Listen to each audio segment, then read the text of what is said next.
Hey guys, it's Sarah here with New England Junk Journals, and I'm on to do kind of like a two-part video. One, I do have a haul of some vintage and antique books to show you because I did go see my local or semi-local antiquarian book dealer. He has a great shop, great shop. And they have a couple of bookshelves when you first walk in where they do have some discounted books that have been sitting there for a while, or books that came in and are not super rare or super antique. Oh, guys, if you could just walk into this bookstore and see the shelves and shelves of just like gorgeously antique books with, lots of wear and the spines falling off. But you know that they're, like 1600s, 1800s. They're just gorgeous. Anyway, they have a lot of estates that they help to sell off their books and things like that. So they don't always qualify as they're, super rare and antiquarian. And I had bought these two from them, several months ago now. They were discounted, but I mean, they just looked so yummy, especially if you look from this angle and you see these beautifully ruffled edges that is quite distinct to rag paper. So I purchased them, but I was kind of in a hurry. I didn't ask a lot of questions, but I went back. I went back on Sunday to ask some questions because although it's in the right time period, 1832 in London, okay? And it's got the very distinctive look to it. I opened it up. Look at that, so gorgeous. And I'm feeling the pages. Look, this one hasn't even been cut. Oh, so beautiful. And they're very fine paper. They do have texture to them. They have a beautiful, beautiful texture. But they were so fine feeling that I had questions. I'm like, how can this be rag paper? So I went and I quizzed the experts, and he even had to call a buddy of his to figure out what was the deal with this paper. And I have other papers similar to this that I have been wondering. I mean, I don't know if you can see, but like the raised texture of the print that's been pressed in to this. It's just so cool. And you can see, I love this. Different sized papers that have been bound together. This one's falling apart. But he talked to a friend of his, and in Europe, in London during that time, getting toward the end of the period where we would typically find rag paper, a lot of people who were doing like periodicals like this had requested thinner, finer paper because they had this they were like magazine style, they were periodicals.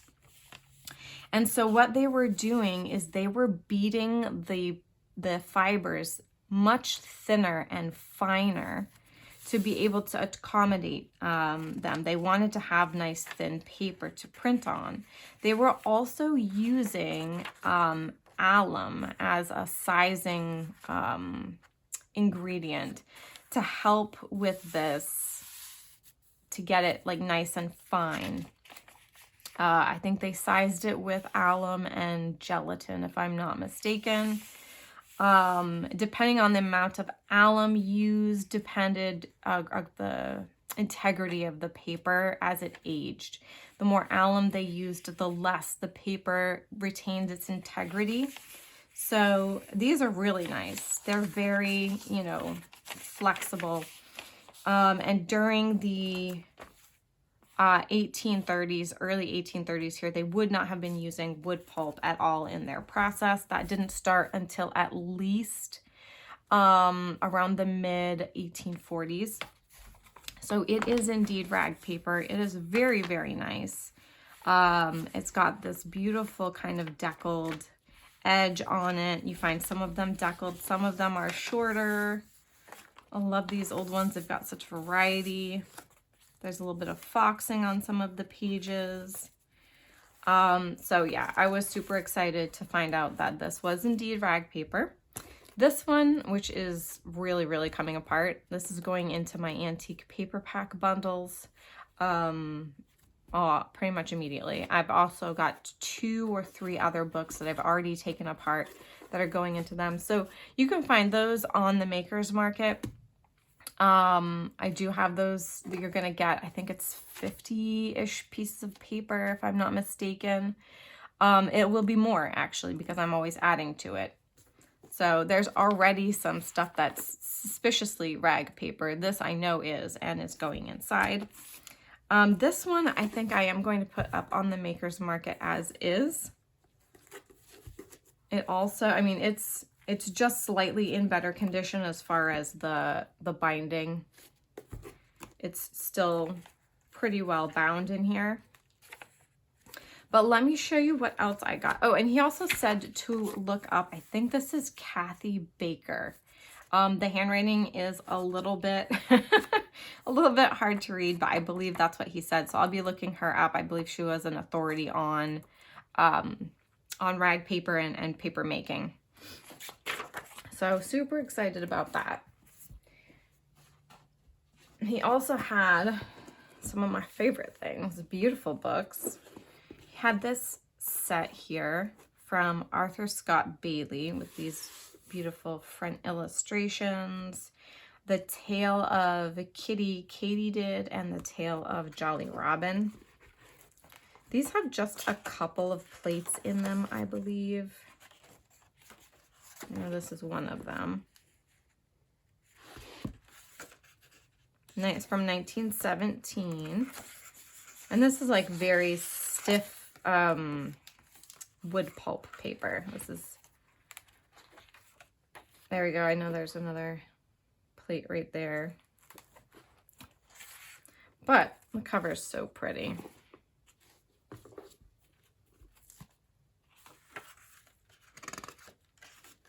This one has, I don't know if you can see that, but the little, hopefully you can see close enough, the little bat with a top hat and plaid pants. Oh my gosh, he's so cute.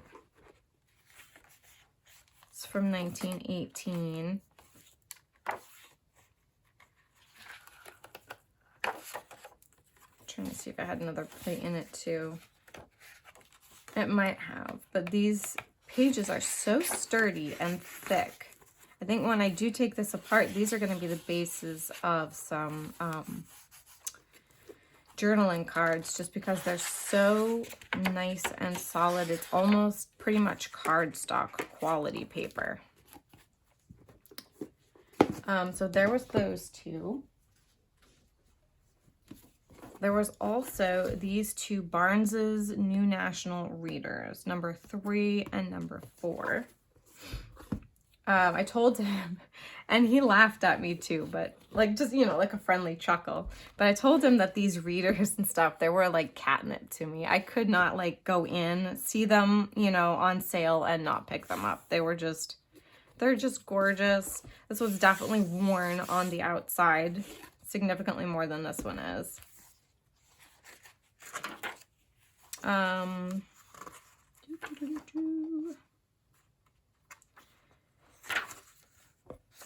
It's got a pretty little, they all have these like nice plates and illustrations in them.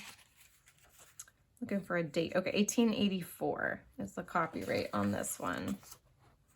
And although it does have, you can see here, it's got like little, you know, like some discoloration up at the corner here. And, you know, a little notch taken out of the bottom. Other than that, they're in really good condition. They definitely were either I mean, you'll see like here, some pencil marks, but those come off pretty easily.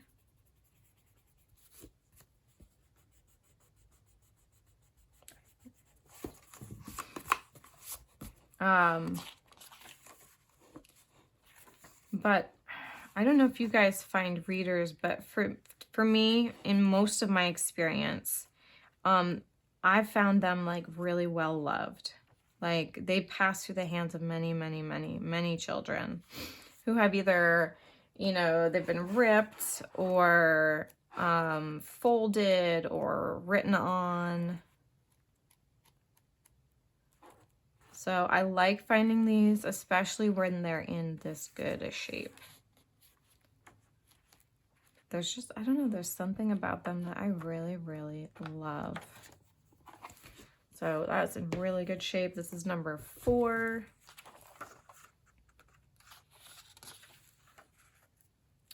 Also copyright 1984. This one has, yeah, it still has quite a few illustrations in it, I think. Oh, sorry. Sorry. Sometimes I open these books and I am allergic to dust, so I do tend to get kind of a, as much as I love these little books, I do tend to get a little bit of a reaction when I'm around them.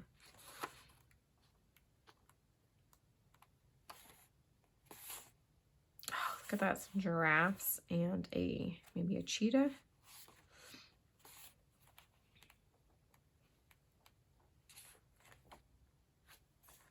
Yeah, these are so nice. And I love this one. It's still got all of its nice embossing and the color looks really good. Yeah, lovely. This one was Adventures in English Grade 6. The cover does look a little dirty, so I may go over it or try to go over it with this Absorbine. This is great stuff, guys. This is like, it reminds me of like Silly Putty, kind of, but it's made to take up like the dirt and impurities off of old papers or books without hurting them. I don't know if I'll be able to do a whole lot here because it does kind of make a mess. But you do take it and you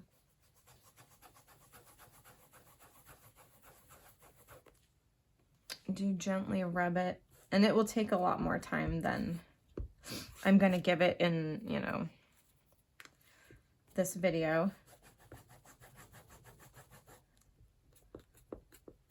But it does take up some of the staining and dirt and stuff. And it's nice and gentle on the books instead of wiping them with a baby wipe and have the color come up and all that stuff.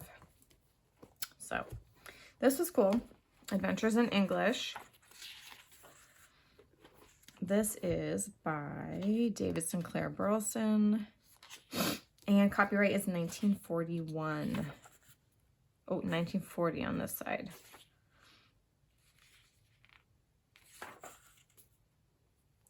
Interesting. There's some pencil marks in the back. Somebody took some notes.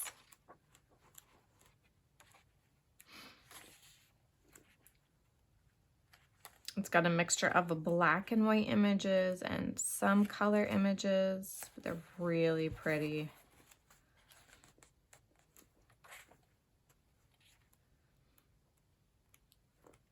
And it's a nice, clean looking copy. Oh, I do see some here. Some little pencil marks that somebody was using it. Yep. Oh, well. It's not too bad. They're not like wild, you know, little kid marks all over it.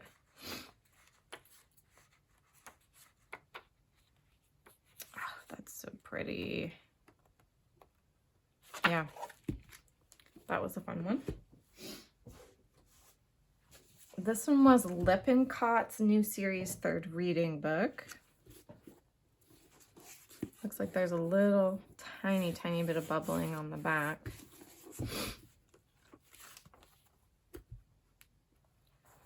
that? Somebody. Yeah, that should come off. But look at that. Look at this beautiful inscription. It looks like it probably had a dust jacket, as you can see here from the foxing. Looks like at one time.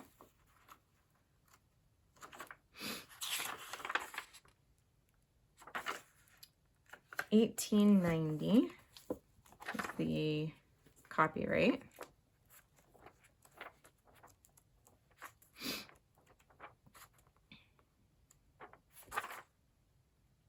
Oh, I love that poem. Somebody's mother. Oh, that's beautiful.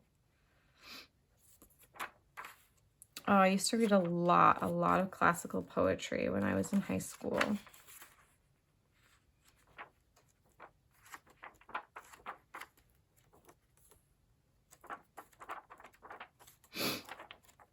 So yeah, I would say overall this book is in really good condition.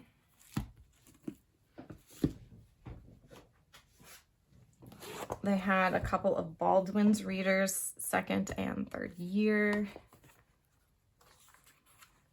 A lot of these have this name in here of Bernice Townsend. So I believe they probably all came from the same estate. 1897 is this one. Pretty little illustrations. A little bit of water damage staining right here on the corner, but you know, not bad at all. It makes it look great.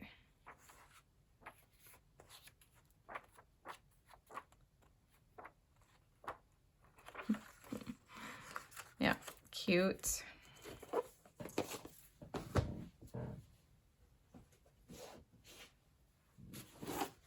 This one was Uncle Wiggily in the Country. He had a few of these Uncle Wigglies. I just picked out one. I mean, I could spend a ton of money in his store, but my husband would have something to say about that. So, this, like, look at the color on here. Look how gorgeous and bright and vivid and vibrant this is. So, what is this? In the country? It looks like he's at a country fair. Looks like he's at a fairgrounds here.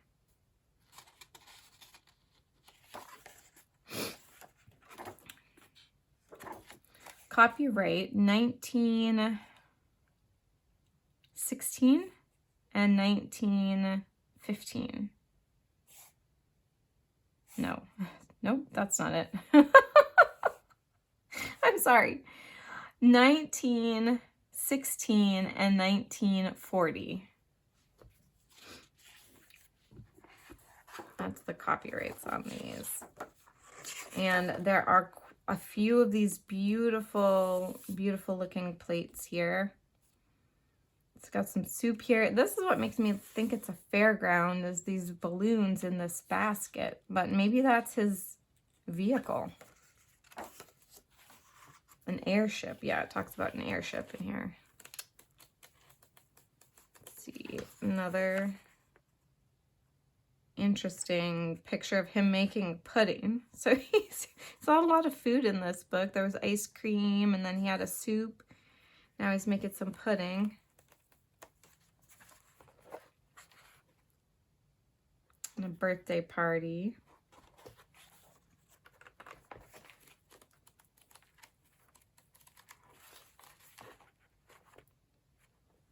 Nurse Jane baked the bunny uncle a lovely pie. Oh yeah, man, he's eating wherever he goes. This bunny knows what's up.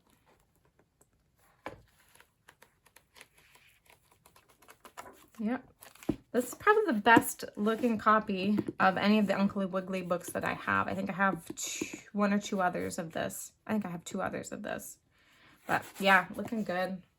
It's cute. The Progressive Road to Reading, Book 3. This is a Silver Burden Company book. This one, front page is a little worn. And this paper here, unlike the others, this is softer. And this is how I find a lot of them that are in poor condition. The other books are like, they have that very flat and smooth paper, but this is more like you can feel on one side it's smooth and on the other side it's more cottony. So I feel like these got more use, like they were worn down by fingers more to reveal this texture. Because some of them, like this is kind of like the flat, shiny, smooth. And then this one has that more cottony or fibery texture to it. Like it's been flipped. It's been, you know, loved, and yeah.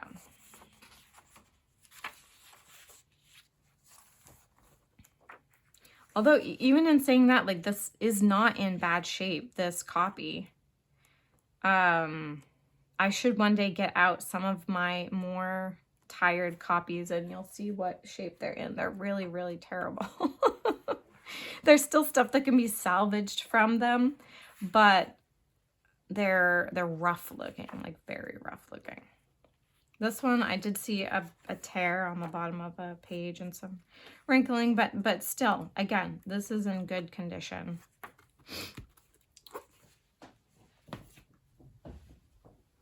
The last three here.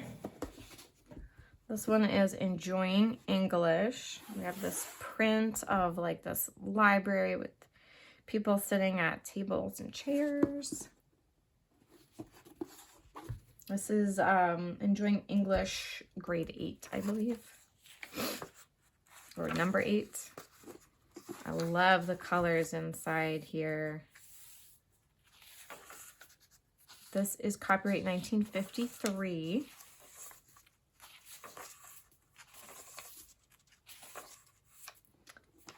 And it has some really cool little 50s illustrations throughout it. Some black and white.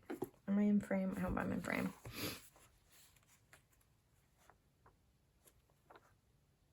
Oh, I like that one. And that one. Yeah, lots and lots of really cool. That's a nice fall image right there. A squirrel.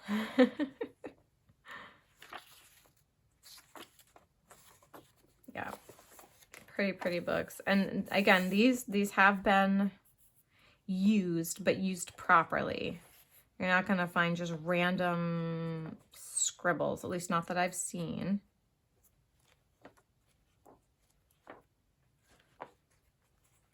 They're, you know, they're nice. Somebody even took notes on this. Look at that handwriting. I like that. Oh, they were doing their tenses. Present, past, future, present perfect, past perfect, future perfect. Yeah, I've been doing this with the kids in their language arts. We've been practicing our tenses and recognizing tenses. And yeah, very cool. This one, the last one's it's different than all the others. One of these things is not like the other. So this is another a pretty school book. Obey the rules of the Safety Council. This is a Safety Council book. So it's interesting. So you've got different safety, but it's also like very multicultural. Like the examples are set in different cultures and different countries. So we've got Pedro.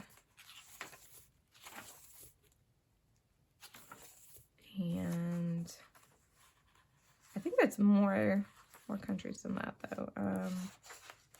This one is in the country, like in the out west.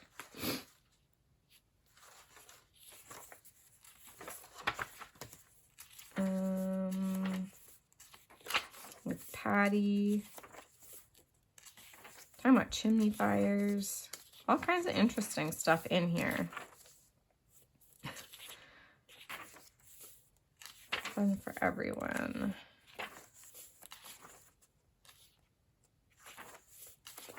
So I don't mean to take too much time on this. I really thought I think this one is in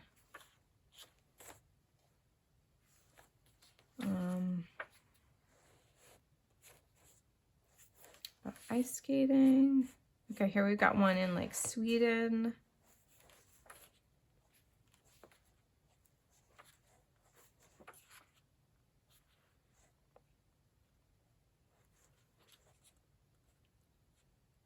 Safety at a Halloween party. That's important. Yeah, cool. Anyway, I loved it. It's pretty.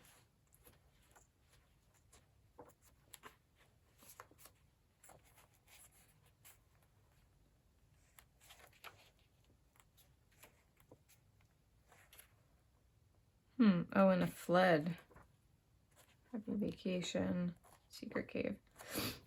Very cool. Anyway, the last one. Last one was this Guide to Tropical and Semi-Tropical Flora. And this isn't antique or anything. It was published in 1964, printed in Japan. But I liked the pictures in here. Lots of beautiful pictures of flora and, no, just flora. I was gonna say flora and fauna, but nope, that's just flora. But I loved how pretty these were. The soft style of the illustrations. Yeah, very, very lovely. So that's the last one I have. Thank you guys for watching. I will probably continue to go back to this antique bookstore because I can't help myself.